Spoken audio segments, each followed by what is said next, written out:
Esse período de 60 e 70, eu acho que tem uma música que a Elis Regina canta, que é Aos Nossos Filhos, que se você ouve a letra, é uma música que me toca pra cacete.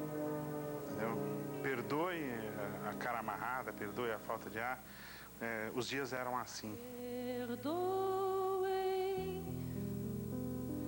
a cara amarrada.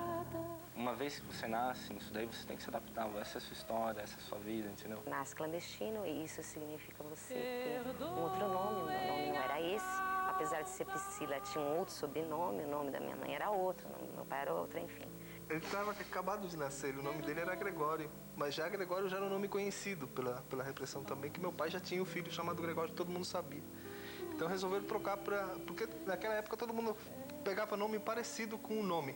E o Gregório chamava de grego, G, não sei o que, botaram Geraldo, mas por um erro virou Geralda. Nenhum nome deles eu sabia o verdadeiro nome deles. Eu chamava de tio, mãe, tia, pai, tudo assim. Também demorei anos para descobrir que eu não sabia o nome deles. E quando eu descobri que não sabia o nome verdadeiro deles, aliás, não sabia nome nenhum, achei um absurdo, né? Como que eu sou filha de alguém e não sei o nome dos pais? Filhos de pessoas normais, a mãe é médica, o pai é engenheiro, o pai é advogado. Tem uma profissão, né? Uma coisa estabelecida, né? Você cresce falando, seu pai é médico. E os meus pais não tinham isso. A atividade profissional deles era muito complicada, né? Não existia uma atividade profissional, e sim uma atividade política. Aquilo para mim era muito misterioso. Por isso que a lembrança que eu tenho é de mistério. Meu filho se chama Henrique porque era um nome que meu pai usava, né? Na época foi o nome que ele adotou e foi uma homenagem que eu prestei a ele também. Meu nome é Ernesto, em homenagem ao Che Guevara, né? Meu pai, ele fez... E na época ele queria colocar Ernesto Guevara mesmo, né? Quando eu já tinha aí uns 12, 13 anos, então eu quis prestar uma homenagem ao meu pai, não ao Guevara, né? Ao meu pai em ter colocado, né? Em adotar esse nome, né? Ao meu nome. Inclusive, tudo que é relacionado a mim que eu posso colocar em Guevara, eu coloco. Eu tinha essa consciência de que eu estava vivendo uma situação muito especial. De que nós morávamos num andar especial do Hotel Habana Libre, onde só tinha guerrilheiro com filho de guerrilheiro. Tanto é que eu lembro, assim, de algumas cenas no hotel. Uma delas, assim, meu pai desceu do elevador e nós não estávamos juntos, nós não podíamos dizer que nós estávamos juntos. E eu lembro dessa cena, a porta abriu, meu pai estava no elevador, mas eu não podia falar com ele. Então eu lembro que a gente trocou uma piscada. Eu lembro do meu pai piscando para mim quando aquele elevador abriu. O que eu via é o seguinte, que existia um governo ditatorial, entendeu? E que entravam na casa das pessoas e matavam, entendeu? Era muito simples o raciocínio, entendeu? Era olhar e falar, não, os caras vão vir aqui se eu contar essa história, ou ficarem sabendo, sei lá, ou qualquer coisa, podem vir aqui e acabar com a minha família, entendeu? Já acabaram com a metade, acaba com a outra metade. O mundo, de repente, estava dividido entre o mal e o bem. Contou que tinha os militares e que eles não gostavam da gente. E até hoje, assim, eu sonho com guerra, eu tenho essa coisa da guerra na minha cabeça. Eu não lembro qual é a referência que me davam dela. São coisas, na verdade, de fotos. É uma coisa com aquela lembrança construída. Por isso que a minha lembrança de infância é uma lembrança extremamente agradável. O que não é, eu não lembro. Eu já perguntei muitas vezes certas coisas e ela já explicou e eu esqueço, vou lá e pergunto de novo. Uma coisa que não sei se eu devo falar.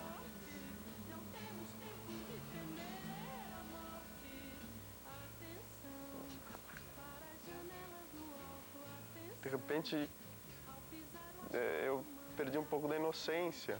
Aos 7 anos, é muito cedo isso. E aí eu só vi esse rapaz que eu jamais vou me esquecer do rosto. Eu sou muito boa fisionomista, muito boa mesmo, tenho uma memória incrível. Ele chegou perto do meu pai, pôs a arma na cabeça e atirou. E ele é morto ali e você fica assim, meu Deus, será que é isso mesmo que aconteceu? Será que eu estou vivendo em outro planeta? Ou será que eu estou imaginando isso, tudo que aconteceu? Porque foi assim um assassinato brutal, foi uma coisa assim que eles chegaram, foi muito rápido. E de uma das janelas, com grade, tinha uma pessoa que me chamava pelo nome, Edson, Edson. E quando eu olhei assim, eu reconheci na fisionomia a minha mãe, mas ao mesmo tempo eu olhava e falava, não é a minha mãe. Eu não reconheci minha mãe. Uma coisa muito difícil, porque ela tinha apanhado tanto que estava deformada. Então, para mim, era um ser, não era minha mãe. Você estava tendo contato com uma estranha, não era sua mãe. Era uma massa, né? Toda quebrada, com o rosto sem dente, toda arrebentada. Não era sua mãe. Ela não conseguia nem ter a voz, né, de mãe. Tortura é uma coisa que ela é muito sacana porque você leva pro resto da vida, né?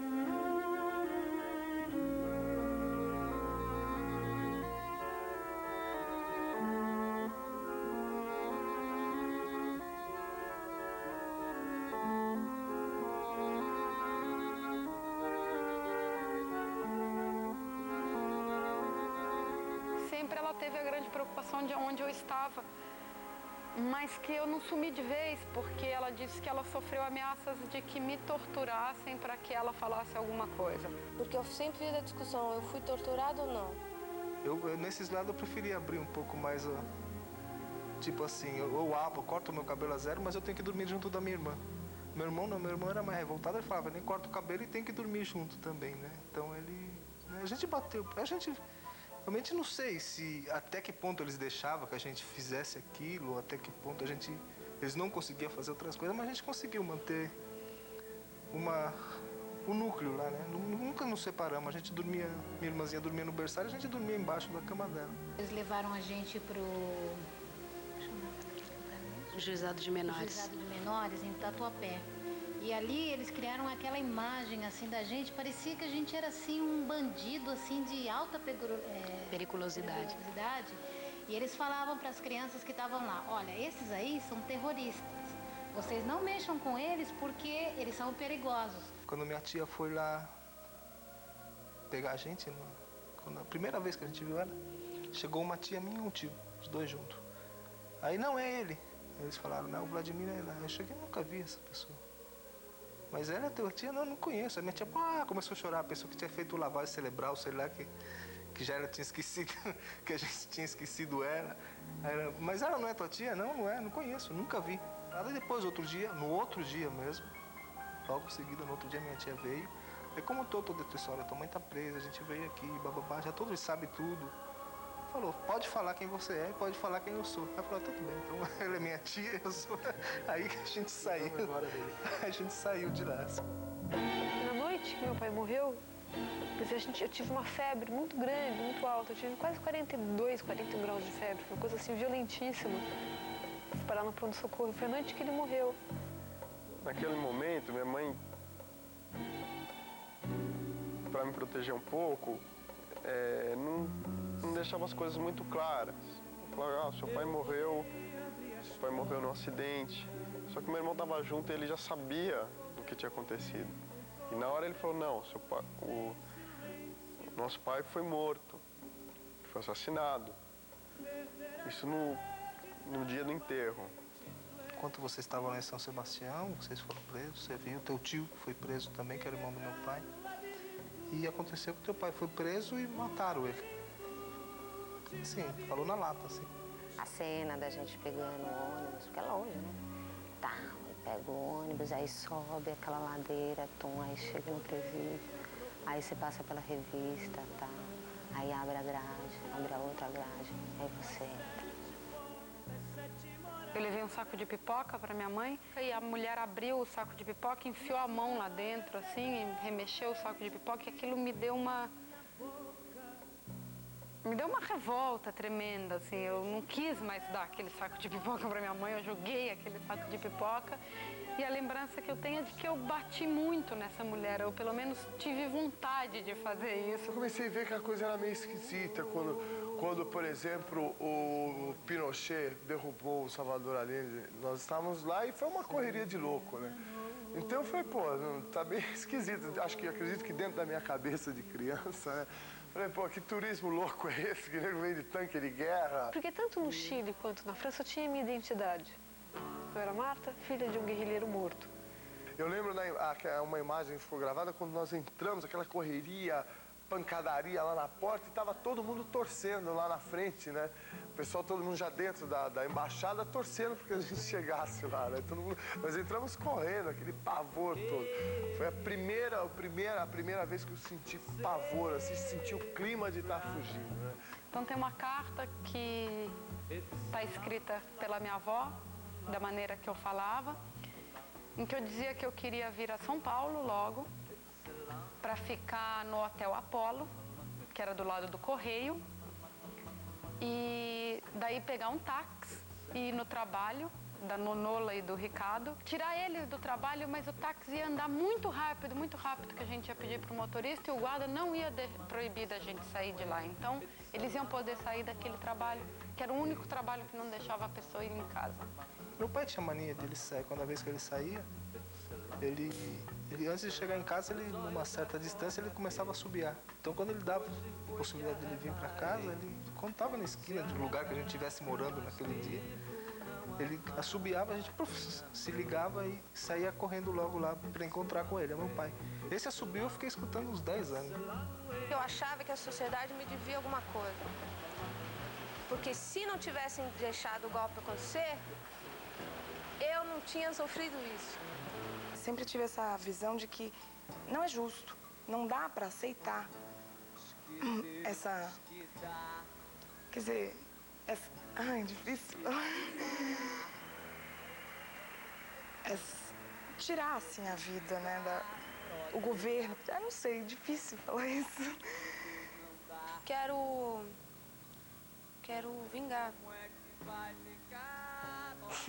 Quero punir e quero reparar a dor que me impuseram. A dor, eu acho que a dor era tão grande que eu não tinha como me abrir. Mesmo com amigos, eu acho que se instaurou uma dor muito grande naquele momento. E bom, eu fui para a aula e entrei direto para a sala e estudei lá e tal. E deu a hora do recreio. E aí a gente foi pro recreio. E eu tive eu não conseguia descer pro recreio, a verdade era essa. E eu chorava muito, aquilo me angustiava muito, assim. E a diretora achou por bem chamar meus pais. E a minha mãe foi lá e quando a minha mãe entrou no pátio da escola, de cara ela identificou a semelhança que tinha com o pátio de onde ela estava presa. Na minha escola, estudava o filho do Paulo Egídio. Ele era muito mais velho. E era uma situação muito tensa. Uma vez ele me chegou no corredor e falou: meu pai não tem nada a ver com a morte do seu pai. Cantar o hino, por exemplo, é uma coisa que eu nunca decorei. Tinha que cantar o hino na escola, né? Fazia fila, punha a mãozinha e ia lá cantar o hino na frente da bandeira. Assistia a bandeira todo santo dia daquele lugar. E eu tava chegando em casa, normalmente com um coleguinha de escola, né? Aí eu fui abrir a porta do quarto, tinha uma bandeira vermelha, bem grande, na parede. Aí meu colega falou: o que é aquilo, a bandeira da União Soviética? Eu falei, fechei a porta, falei, não, ali é a bandeira do Flamengo, né? E desci, esse é um flash que eu tenho. Eu tentar construir essa imagem, porque eu não sei nada, eu não sei como meu pai era, eu não sei as coisas mais banais. Eu sei o que ele fez e sempre na minha cabeça fica uma coisa grandiosa, de herói, porque afinal de contas ele morreu por um ideal e ele estava disposto a isso, enfim, fica aquela coisa gigantesca que até me oprime um pouco. Essa lembrança do meu pai por muito tempo foi até uma imagem fictícia na minha cabeça, não tinha uma imagem formada do rosto dele, entendeu? Meu pai, pra mim, na minha visão até começo da adolescência, sempre foi, inclusive hoje continua sendo, é um herói. Mas na minha infância era um herói de gibi, de historinhas.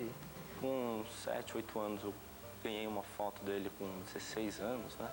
Aí, mais pra frente, com 16, eu arrumei uma foto dele com 3 anos de idade. Eu não conseguia formar uma imagem de um pai com 16 anos ou um pai com 3 anos, né? Você não consegue. É inconcebível você olhar pra foto de um garoto de 3 anos ou 16 e imaginar que aquela pessoa é seu pai. Isso é muito difícil. Herói não é meu pai, é a minha mãe. Sabíamos que meu pai foi morto, sob tortura. Mas para todos os efeitos legais, não existia, né?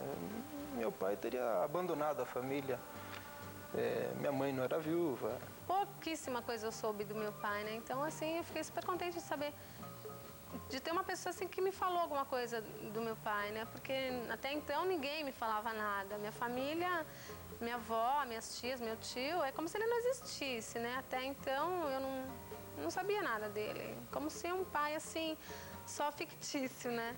Eu fui atrás das pessoas que militaram com ele, eu tentei realmente reconstituir um pai. Assim, agora, isso não resolve. Isso não resolve, assim. Eu tento isso porque é um jeito de eu me entender hoje. Eu fiquei, assim, triste, né, pelo que ocorreu, pelo fato de saber que ele nunca mais ia estar voltando, né? E que essa esperança realmente estava acabada, né? Que realmente não podia mais ter expectativa dele estar voltando mesmo. Ninguém me disse, minha mãe morreu. A família inteira, de maneira geral, nunca conversou. Porque eu acho que a família, todo mundo procurou muito. Foi um esforço muito grande de procurar e foi uma frustração muito grande não encontrá-la. E até hoje é difícil você aceitar uma morte que não é material, que você não tem mais que isso.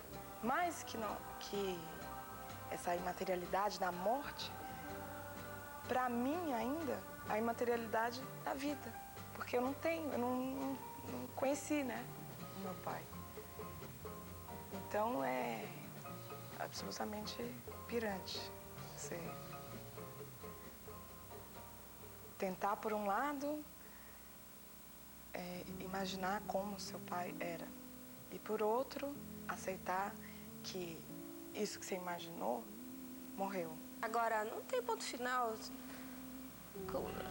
Como é que vai ter um ponto final se a gente sabe, por exemplo, provavelmente o meu tio levou um tiro pelas costas na coluna, ficou paralítico, levaram ele assim para Brasília, torturaram ele não sei quanto tempo e ele morreu assim.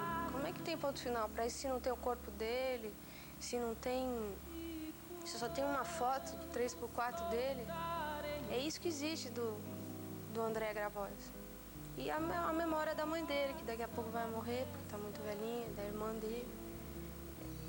E o Joca fica como? Então, pra mim não tem ponto final. Pra mim e pra várias outras pessoas, né? É isso.